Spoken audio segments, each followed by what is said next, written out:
Fala galera, beleza?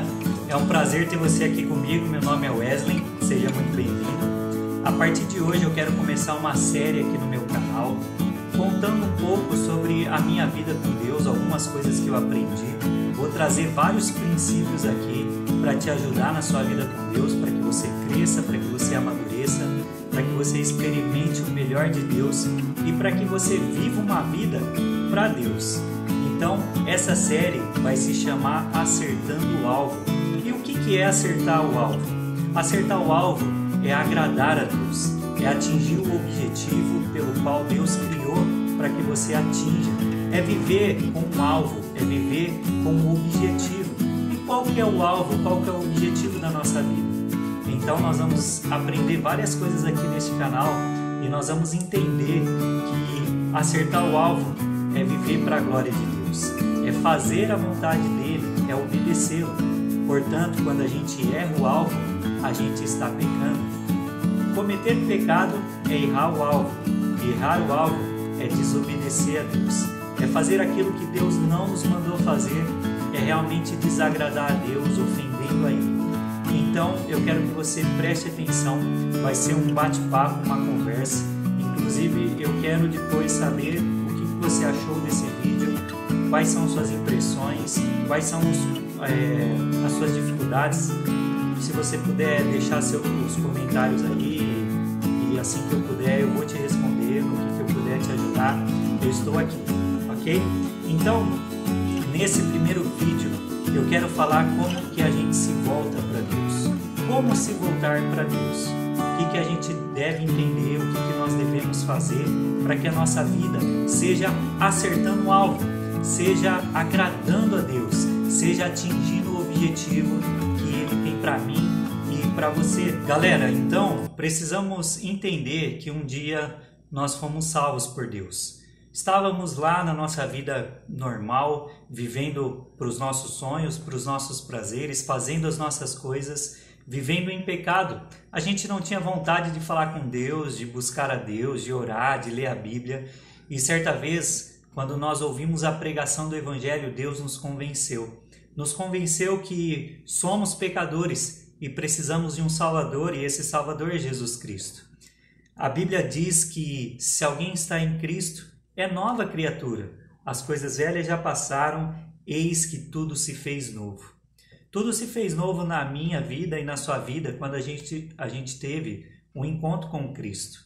Só que na nossa caminhada cristã, a gente muitas vezes tem altos e baixos. Então muitas vezes a gente está firme com Deus e outras vezes nós estamos mais ou menos, meio morno, e algumas pessoas chegam até a se afastar do Senhor.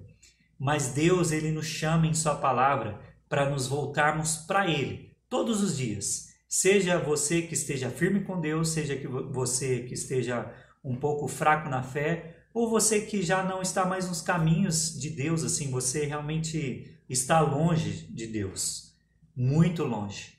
Você também é chamado para se voltar para Deus, assim como eu e todos que estão vendo esse vídeo, nós somos chamados a nos voltarmos para Deus. Porque um dia nós estávamos mortos e Ele nos deu vida. Ele vivificou o nosso coração. Olha só o que fala lá em Romanos 8:11. Se em vocês habita o Espírito daquele que ressuscitou Jesus dentre os mortos, esse mesmo que ressuscitou Cristo dentre os mortos, vivificará também o corpo mortal de vocês por meio do seu Espírito que habita em vocês. Então olha só que interessante. Aqui Paulo fala que o Espírito, ele habita em nós. E ele que nos vivifica, para viver uma vida para Deus, para viver uma vida voltada para Deus, para viver uma vida acertando o alvo. Então, se você está um pouco frio aí espiritualmente, preste atenção. Ou talvez você esteja forte, preste atenção também, porque dia a dia somos chamados a colocar o nosso coração diante de Deus, em humildade, em dependência, porque é pela força do Senhor que um cristão vive. E eu quero que você grave muito bem isso que eu acabei de falar. É pela força do Senhor que um cristão vive. Tudo que nós veremos aqui nesse canal, você só vai conseguir cumprir, você só vai conseguir ficar firme, obedecer a Deus. Você só vai conseguir acertar o alvo se você entender isso, que é pelo poder do Espírito Santo, que é na força do Senhor que você vive para a glória do Senhor, que você vive acertando o alvo. O primeiro passo que eu e você devemos fazer, e isso deve ser constante em nossa vida, para que a gente se volte para o Senhor, é confessar os nossos pecados. Isso mesmo. Talvez você já deve ter ouvido isso muitas vezes, que você tem que confessar os seus pecados. E aí estou eu aqui para falar mais uma vez para você que você tem que confessar os seus pecados. Mas preste atenção, quero detalhar esse primeiro ponto aqui. A Bíblia fala que todos nós somos pecadores, Romanos 3, 23. Todos nós pecamos e necessitamos da presença de Deus, necessitamos da glória de Deus. Nós pecamos todos os dias, seja em pensamentos, seja em atitudes, seja em palavras, seja por omissão, coisas que sabemos que devemos fazer e não fazemos. Nós pecamos. Nós pecamos quando a gente não busca o nosso Senhor, quando a gente não fala com Ele, quando a gente não para escutá-lo, lendo a Bíblia. Nós pecamos. Por quê? Porque nós estamos dizendo para Deus, Deus, eu não preciso falar com o Senhor, eu não preciso te ouvir, eu quero viver da minha maneira. Você tem vivido da sua maneira? Você tem corrido atrás dos seus objetivos, dos seus sonhos? Ou você tem buscado saber o que Deus tem para você? Há alguns pecados em nossas vidas que nós insistimos em cometer.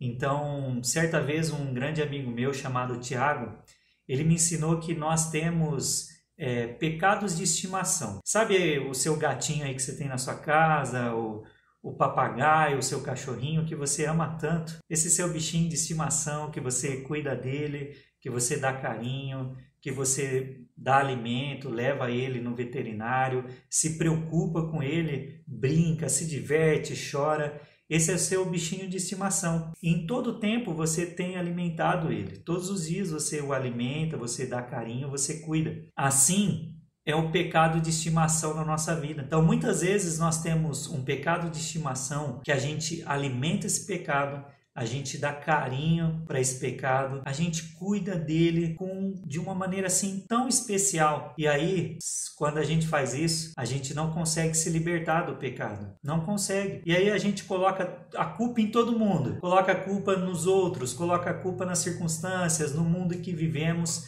mas a gente não está olhando para como nós estamos lidando com o pecado. Talvez o seu pecado seja a mentira. E aí você começa a tratar a mentira como um bicho de estimação, como um pecado de estimação. E aí você começa a se enganar e dizendo, não, eu só minto para o bem. Eu só estou mentindo para ajudar aquela pessoa. Ou talvez você fala, foi uma mentirinha pequenininha, não tem problema nenhum. Ou talvez você tenha problema com a masturbação, com a pornografia.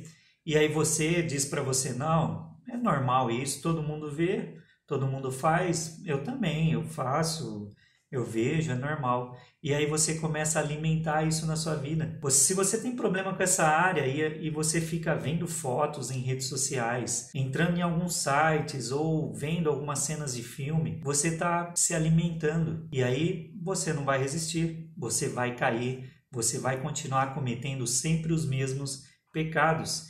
E aquele que permanece no pecado não é filho de Deus. 1 João vai nos dizer que a gente não vive no pecado. Como cristão, o pecado para nós tem que ser um acidente. Poxa, cometi esse pecado. Nossa, acabei cometendo esse pecado. Um acidente, mas não algo natural. Quando o pecado se torna natural na nossa vida, mostra que a gente está muito longe de Deus. E nós precisamos nos arrepender. Você precisa confessar o seu pecado. Portanto, o primeiro passo para nos voltarmos para Deus é confessarmos os nossos pecados. E o que é confessar? É admitir, é reconhecer, é dobrar os nossos joelhos diante de Deus, se você pode se ajoelhar, ou talvez você pode orar sentado ou orar em pé. Eu estou dizendo isso porque certa vez, aconselhando uma senhora, ela sempre me falava, nossa, mas eu não consigo mais ajoelhar porque eu tenho um problema. E eu sempre explicava para ela que O que importa é o seu coração estar ajoelhado para Deus. Não são de fato os seus joelhos. Porque de nada adianta você se ajoelhar ali e a sua oração não for sincera. E você está ali enganando a si mesmo e enganando a Deus. Então, para que você se volte para Deus, confesse os seus pecados. Admita, reconheça, fala em voz alta para Deus. E fala: Senhor, me perdoa porque eu fiz isso, isso, isso. Me perdoa porque eu pensei nisso, nisso, nisso. Me perdoe porque eu estava com essa intenção no meu coração. Fale para Deus.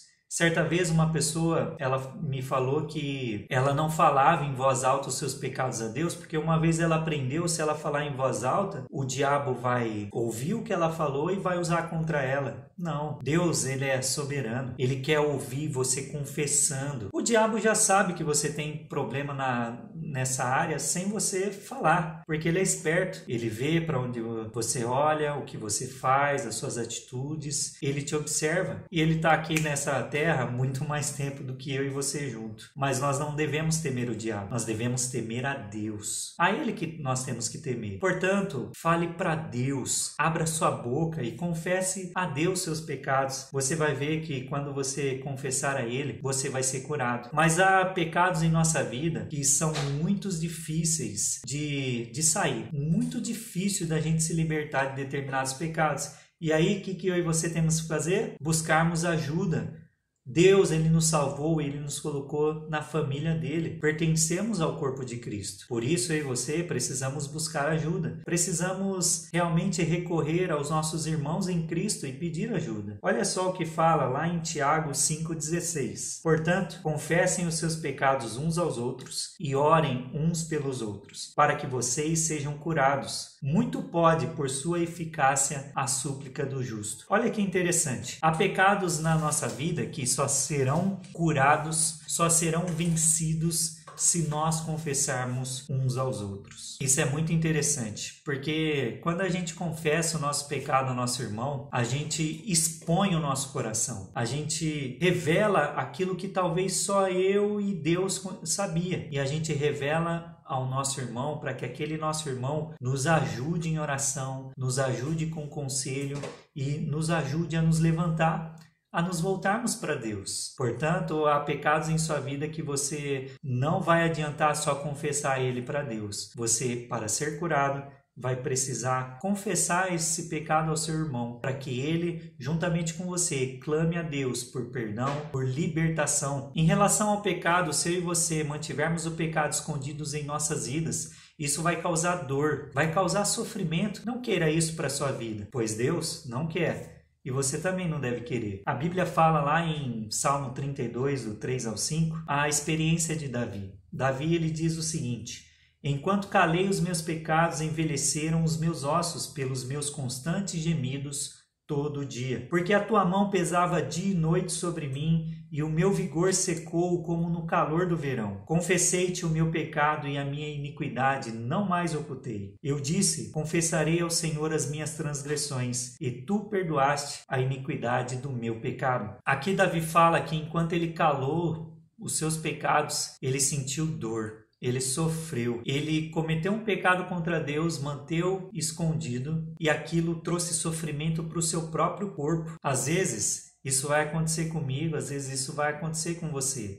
Pecados que a gente esconde vai começar a nos corroer, mas nem sempre acontece isso. Às vezes a gente comete algum pecado, às vezes a gente ofende a Deus, ofende o próximo e aquilo não transfere para o nosso corpo.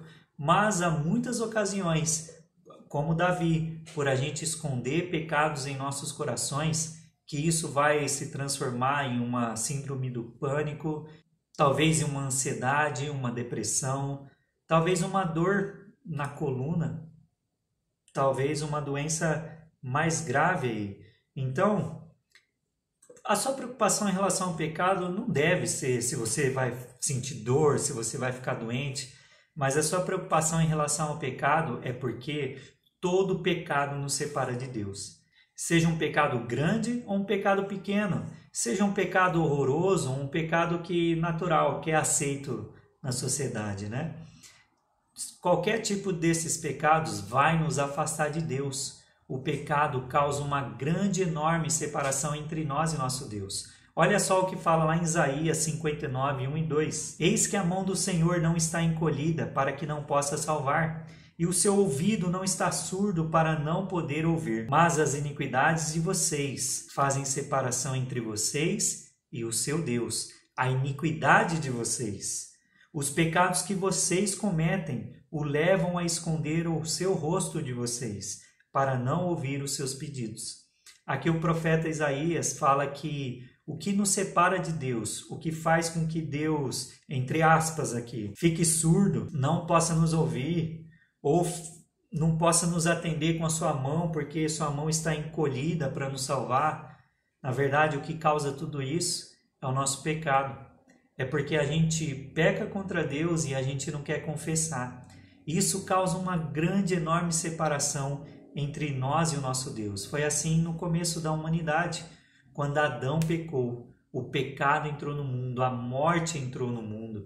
Houve uma grande separação entre Adão e Deus. E Deus foi ao encontro de Adão ali e buscando ele, buscando Eva, confrontando para que eles confessassem. Entenda o seguinte, nós fugimos do pecado não porque Deus fala que nós não devemos pecar, mas porque um pecado é uma ofensa à pessoa de Deus. Você é um cristão? Se você é um cristão, você ama a Deus. Se você ama a Deus, você ama o que Deus ama e odeia o que Deus odeia. Deus odeia o pecado. O pecado é uma grande afronta, abominação para com Deus. Portanto, eu e você precisamos odiar o pecado. E como que a gente consegue? Nós vamos ver no segundo ponto, como a gente consegue odiar o pecado. Então vamos lá, estamos só no primeiro ponto e já estou encerrando. Talvez você tenha problema com o pecado na sua vida e você muitas vezes fala, poxa, eu não resisti. A tentação foi muito grande e eu acabei caindo. Isso é uma grande mentira que você está contando para você.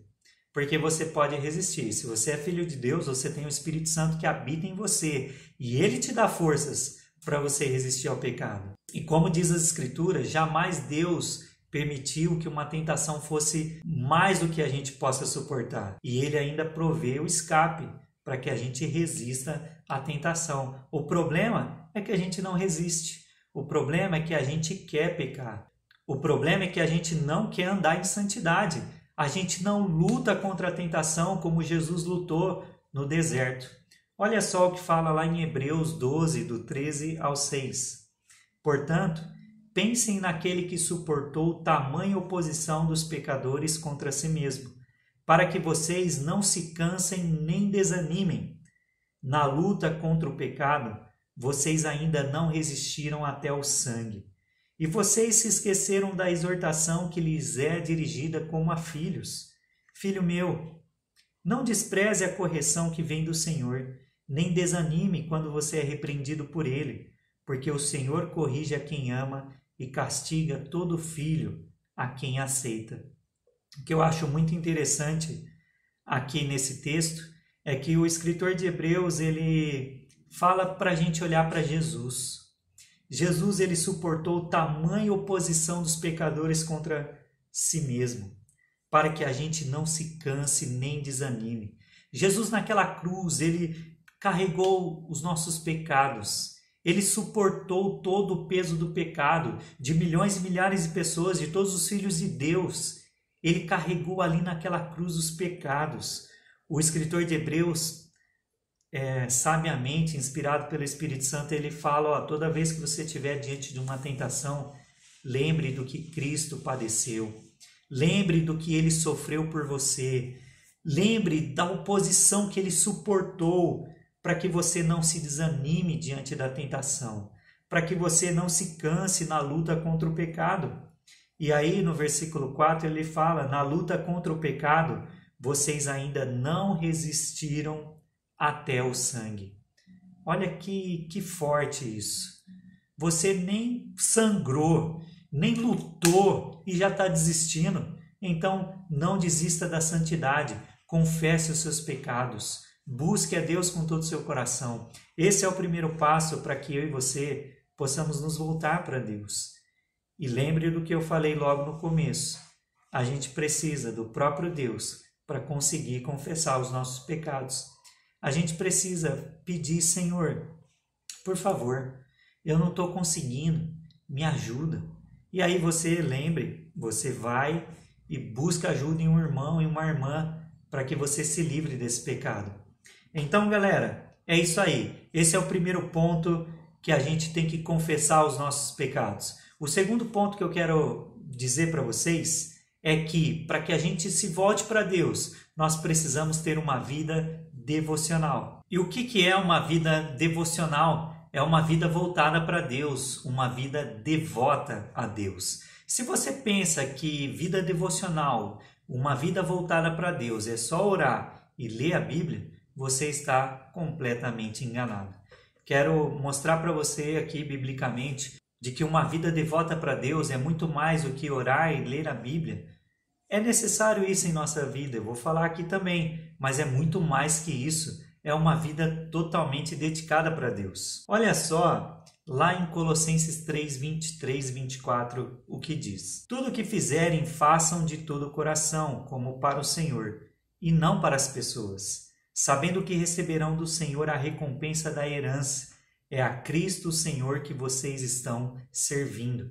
Aqui o apóstolo Paulo, no contexto que ele fala lá, é sobre família, o nosso relacionamento como filho, como marido, como esposa, e também no ambiente de trabalho, como o patrão lida com o empregado, como o empregado lida com o patrão. Paulo fala que todo o nosso afazer, seja uma atitude ali no meio da família, seja uma atitude no trabalho, deve ser como se fosse para o Senhor. Tudo que eu fizer, tudo que você fizer, devemos fazer com todo o nosso coração, como se fosse para o Senhor e não para homens. É o que fala aqui o texto. Um outro texto que eu quero trazer aqui para vocês é 1 Coríntios 10, 31, que diz: portanto, se vocês comem ou bebem ou fazem qualquer outra coisa, façam tudo para a glória de Deus. Olha que interessante. Paulo aqui falando sobre comida, bebida. Então, a maneira que eu como, a maneira que eu bebo, será que glorifica a Deus? Será que eu estou exaltando a Deus? É muito interessante que uma vida voltada para Deus envolve toda a nossa vida. Desde quando a gente acorda até a hora que a gente dorme e até quando estamos dormindo. Olha que interessante. E aí você deve se perguntar: como que eu glorifico a Deus quando eu estou dormindo? Você já parou para pensar nos seus sonhos? Os seus sonhos é reflexo do que você tem pensado, do que você tem se preocupado. Então, muitas vezes ali dormindo, a gente tem sonhos que não glorificam a Deus, porque a gente alimentou muitas coisas ruins durante o dia, né? Então, só uma coisa para a gente estar pensando. Então, toda a nossa vida deve ser voltada para Deus. Esquece aquela separação: isso é de Deus, isso não é de Deus. Buscar a Deus é só quando eu me reúno ali com os irmãos, quando eu canto, quando eu oro, quando eu leio a Bíblia. Agora, se eu estou no meu trabalho, se eu estou no churrascão lá com a família, se eu estou no almoço, aquele almoço maravilhoso com aquela macarronada, aquilo eu não estou glorificando a Deus. Eu só glorifico a Deus quando eu fecho os olhos, quando eu oro. Não é o que a Bíblia ensina. Então, não é o que você pensa, não é que ciclano falou, fulano falou. É o que a Bíblia ensina. É assim que nós vamos viver uma vida voltada para Deus, indo para a Bíblia, indo para as Escrituras e nos enchendo dela. E a Bíblia fala que a gente glorifica a Deus no nosso alimento, na nossa família, no nosso trabalho. A maneira como você se porta, você glorifica a Deus. Portanto, se você quer ter uma vida voltada para Deus, uma vida acertando o alvo, você deve olhar e pensar: como que eu tenho agido como filho? Como que eu tenho agido como marido, como esposa? Como que eu tenho agido como empregado ou como patrão? Como tem sido a minha postura diante da sociedade? O que eu tenho comido? Qual tem sido o meu alimento? Como que eu tenho cuidado do corpo que Deus me deu? Então, tudo isso devemos pensar e pedir sabedoria ao nosso Senhor para que Ele nos ensine a viver uma vida voltada para Deus durante todos os segundos do nosso dia. Não somente quando a gente vai orar ou vai ler a Bíblia. Então, se você trabalha, você tem trabalhado com qual objetivo?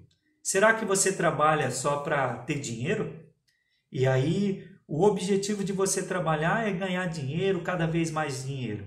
Se você tem esse objetivo, então você está cometendo um pecado. O trabalho, ele glorifica a Deus. E nós devemos trabalhar com o objetivo de adorar a Deus. Porque no trabalho, a gente mostra vários aspectos da imagem e da semelhança de Deus em nós, como habilidade, inteligência, criatividade, eficiência, sabedoria e muito mais. A gente reflete a Deus, porque fomos criados à imagem e semelhança dele. Como você estuda? Para que você estuda? Será que os seus objetivos são só pessoais? Ou você tem estudado para glorificar a Deus? Para saber mais do que Deus criou, para realmente ser o melhor e fazer o nome do Senhor conhecido? Qual tem sido o seu objetivo? Você quer acertar o alvo? Então pense nos seus estudos como Deus quer que você pense. Se dedique, estuda, seja o melhor para glorificar a Deus, para agradar a Ele e para conhecer mais das ciências que Deus colocou neste mundo que revelam a pessoa dele. Como você já observou, uma vida voltada para Deus é uma vida em todo tempo conectada ao Senhor, na família, no trabalho, no lazer, na diversão, no compromisso. Você está refletindo a Deus com seus princípios, com as suas atitudes, com os seus comportamentos. A Bíblia fala lá em 1 Tessalonicenses 5,17 que nós devemos orar sem cessar. Orar em todo tempo. Só que muitas vezes a gente não consegue orar, porque muitas vezes a gente está numa atividade ali concentrado e a gente não está orando. Ou quando a gente está dormindo, a gente não está orando. Ou de repente a gente está fazendo um outro trabalho ali e a gente não consegue orar. Será que a gente está quebrando esse versículo? Com certeza não. Orar sem cessar é orar continuamente. É estar em todo o tempo conectado com Deus. E de que maneira? Eu quero te dar um conselho bem prático. Quando você estiver triste, você vai falar com Deus e vai compartilhar com Deus essa tristeza. Quando você estiver alegre, você também tem que falar com Deus e agradecer pela sua alegria. Quando você estiver passando por um problema, você vai falar com Deus, pedindo conselho para Ele. Então, seja em momentos bons ou em momentos ruins, você vai falar com Deus. Se você mantiver esse relacionamento com o Senhor como um melhor amigo, como um pai, como aquele que está ao nosso lado, está em nós, a sua vida vai mudar. Você vai se achegar mais perto a Deus. Então, coloque Deus no seu dia a dia, ou melhor, Ele já está, você que não está percebendo. Fale mais com Ele ali no seu trabalho, agradeça a Ele pelas oportunidades, peça sabedoria para desenvolver um trabalho, para conversar ali com alguém. Converse com Ele em todo o tempo. Olhe para o lado, veja o cuidado de Deus, veja a beleza de Deus. Quando você olhar para Deus como um ser pessoal, um pai próximo, a sua vida com Deus vai mudar. É assim que tem acontecido com a minha vida. Eu tenho olhado para Deus como alguém muito próximo. Eu tenho me alegrado com Deus assistindo uma série. E aí, uma série que não é cristã. Eu estou assistindo a série e eu estou tão feliz, estou me divertindo. Eu agradeço a Deus por aquele momento, porque o próprio Deus está me proporcionando. E o legal de a gente ter uma mente moldada pela palavra de Deus, isso vai ser um tema de um outro vídeo aí. A gente vê Deus em cada coisa que a gente experimenta, que a gente assiste, a gente vê a pessoa de Deus, os princípios da palavra de Deus, a gente percebe Deus falando conosco, até mesmo assistindo uma série que não é cristã. Então, pessoal, viva uma vida devocional. Se você foi elogiado, agradeça a Deus, agradeça aquela pessoa que te elogiou, mas lembre de Deus. Ou seja, em todo tempo você vai estar conectado com Deus e você vai desenvolver uma intimidade com Ele. E em todo tempo você vai estar orando. A oração vai ser natural. Porque o que é orar? Orar é falar com Deus. Você vai estar em todo tempo falando com Deus. porque ele se tornou já o seu pai íntimo, o seu melhor amigo, ele está perto de você. É esse relacionamento que Deus quer ter comigo e quer ter com você. E para encerrar o nosso vídeo, eu quero destacar que uma vida devocional precisa ter um tempo secreto de oração e de leitura da Bíblia. Eu já falei que não é só isso, mostrei que não é só isso, mas isso é primordial, oração e leitura da Bíblia. Certa vez alguém usou uma ilustração dizendo que a oração e a leitura é como se fossem as duas asas de um pássaro. Se você corta uma asa do pássaro, ou seja, se ele só ora, ele não vai conseguir voar. Ou se você corta outra asa, que é a leitura da Bíblia, e deixa a asa da oração, ele também não vai conseguir voar. Nós precisamos da oração e da leitura da Bíblia. E aí eu quero tranquilizar você, porque a gente está cheio de exemplos na história. Homens que oravam 2 horas por dia, homens que oravam o dia inteiro, homens que eram realmente fervorosos na oração. Isso é louvável, e isso deve ser o nosso alvo, mas não deve ser uma escravidão e um peso sobre nós, porque nós só teremos vontade de passar mais tempo com Deus quando a gente estiver perto dele, e a gente vai passar horas e horas na presença do Senhor. Por isso eu quero te dar um conselho, que você priorize na sua vida 10 minutos. 10 minutos, isso mesmo. Vai lá, escolha o melhor horário, seja de manhã, de tarde, de noite.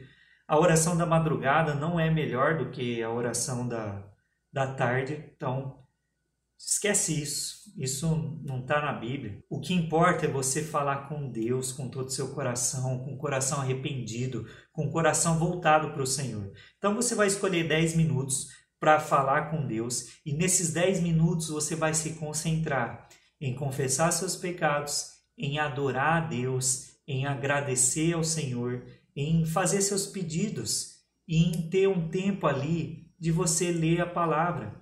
Você pode ler 4 versículos e aí você medita naqueles versículos, aprende um pouquinho, ora ao Senhor por aquilo que você aprendeu. Tem esse tempo, seja disciplinado, priorize a oração, porque se você é um cristão, você deve amar a Deus e conhecê-lo continuamente. E como você vai conhecer a Deus se você não fala com Ele, se você não lê a palavra dele? Sobre a leitura da palavra, priorize isso na sua vida também, faça um desafio. Faça um desafio de você ler o Novo Testamento até o final do ano. Leia aí, o Novo Testamento, ele é menor. Acho que se você ler um capítulo por dia em 6 meses, creio que você consegue terminar. Mas o ponto não é eu li a Bíblia 700 vezes. O ponto é, eu estou lendo a Bíblia porque é a palavra de Deus. Eu quero ouvir Deus falar comigo. Eu quero ser transformado por Deus. Então eu vou ler a Bíblia. E você vai perceber, quanto mais você ler a Bíblia, mais você vai ser transformado. Mais você vai ter força para lutar contra o pecado. Mais você vai desenvolver uma vida devota para Deus e você vai começar a adorar a Deus na sua família, no seu trabalho, nos seus estudos. Amém? Então é isso que eu gostaria de passar hoje para vocês sobre uma vida voltada para Deus. Nessa série que a gente começou hoje, que se chama Acertando o Alvo. Então, se você quer acertar o alvo, se você quer agradar a Deus, preste atenção em tudo que eu falei nesse vídeo e busque viver uma vida de confissão de pecados e uma vida voltada para Deus, que com certeza você vai acertar o alvo. Que Deus te abençoe, um forte abraço e você não deu o like? Eu não acredito! Rapaz, dá um like aí nesse vídeo, se inscreva no canal e compartilha com seus amigos. Beleza? Até mais! Acertando o alvo. Será que já foi feita a vinheta? Falou!